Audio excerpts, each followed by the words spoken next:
Hello and welcome to another Bushwhacker review. Today we are going to be taking a look at Chase Briscoe's High Point Southern 500 Darlington win from 2024. So let's take a look at the box.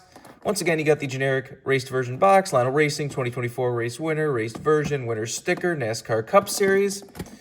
Got to render the car right there, Stuart Haas, standard finish. Made a total 780 of these things. NASCAR Cup Series, standard finish, same stuff on the back of the box. Register your car at Lionel Garage, and you, of course, have your copyright and such on the bottom of the box.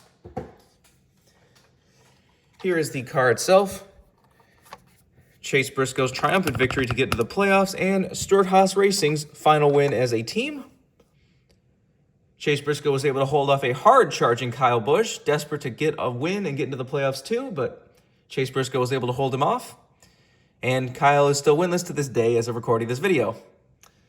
He hasn't won all of last year, and he didn't win all of this year so far either. Hasn't really looked like he's been close to winning either, but whatever.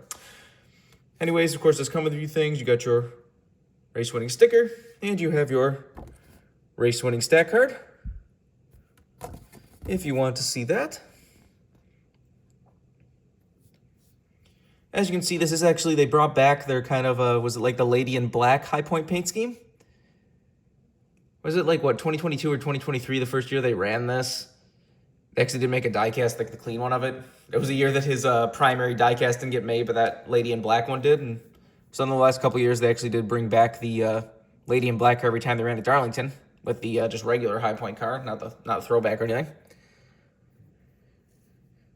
I'm really shocked that High Point didn't follow him to Joe Gibbs Racing. Like, the fact that Joe Gibbs Racing, his ride is just solidly Bass Pro Shops and nothing else is really odd. Mahindra seemed interested in following him, but I don't know if that just clashes with Bass Pro Shops, but High Point shouldn't really clash with anything, so I don't know. And neither of those sponsors went to anyone else. They're just both gone from the sport now, so it's kind of a shame. At least he went on a win. It's worth pointing out there is an inaccuracy on this car.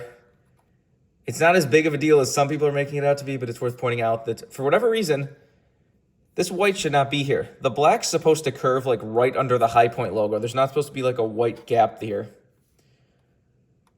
Now, the reason I say that's not as big of a deal as some of it are making, yes, it's an inaccuracy. Yes, Lionel screwed it up, but like, there's a lot of people that would never know that unless you take a look at a photo. Like, that's not one of those inaccuracies like the, let's say the Joey Logano Mosaic car. My favorite diecast that Lionel's ever made.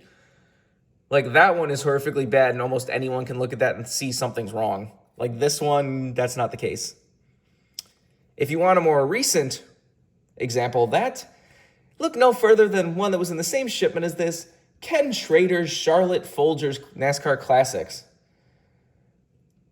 That one has the wrong color gold, has a hood logo that's never been on a NASCAR paint scheme ever, as far as I can tell, and is missing half the logos. That's a horrifically killed major problem diecast. This is not, like I said, I just laughed that I saw literally comments of people being like, oh, Lionel horrifically killed the diecast. Like, the black is slightly too low. Like, that's not as bad as some other Lionel scripts over the years. But I'm going to point out anyways, because someone will cry if I don't. But you see it on the, and you can sort of see it on the winning card. You can see where like there's less of a gap between the H and the black, whereas like this one, there's like a huge gap. But like I said, not sure how that happened with Lionel, mind you. Like, I'm not going to say Lionel did nothing wrong. Like, they still screwed it up, but some people are overreacting to how bad that is. Anyways, let's get down to sponsors. On the hood, you have highpoint.com, transform your IT. Got Ford Mustang number 14 and Stuart Haas Racing. Got highpoint.com, got Rush Truck Centers back there. Got Mahindra Tractors, Ford Performance Racing School, and a huge Ford Performance logo on the side skirt. That is bigger than I've ever seen on any of the diecast, even race wins. Is it supposed to be that ginormous? Or is that, I don't know, that's so weird. Anyways, on the C-post, you have Zepp and Renai. Got Ford, Haas, TrueWork, Mobile One, and Rush Truck Centers. Got a QR code of some kind. Not sure where that takes you. And has a sideways winner sticker. I assume he must have put it on sideways in Victory Lane, because it's like that on all the diecasts. Like, that's not like a Lionel screw-up or anything. Guys, your ticketable contingencies and such up front. On the back, you got highpoint.com, transform your IT, Mobile One, number 14, the Ford Michigan license plate, which I still miss.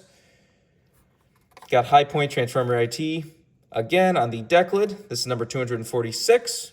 And you got highpoint.com again on the roof. Got the same stuff down the other side as usual. That QR code thing is right there too. Whatever that is. Let's take a look under the hood if it wants to open. There we go. Got powered by Ford under there, nothing else. There's the engine detail if you want to see that.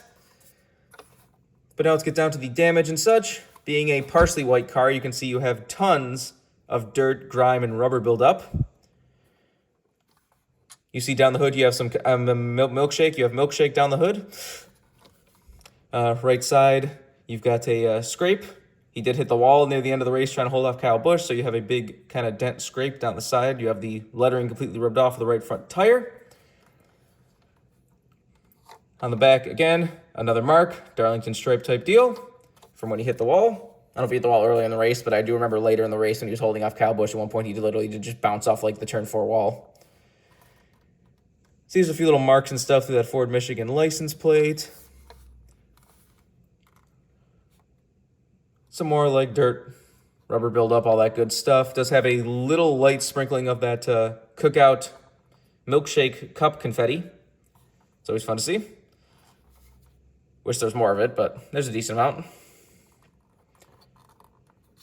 Like I said, this win isn't more for, you know, it has some damage and confetti, but this is more just for the meaning of the win. Chase Briscoe getting, you know, one last victory for Stewart-Haas Racing, getting to the playoffs and all that. He has already won this year for Joe Gibbs Racing once at Pocono.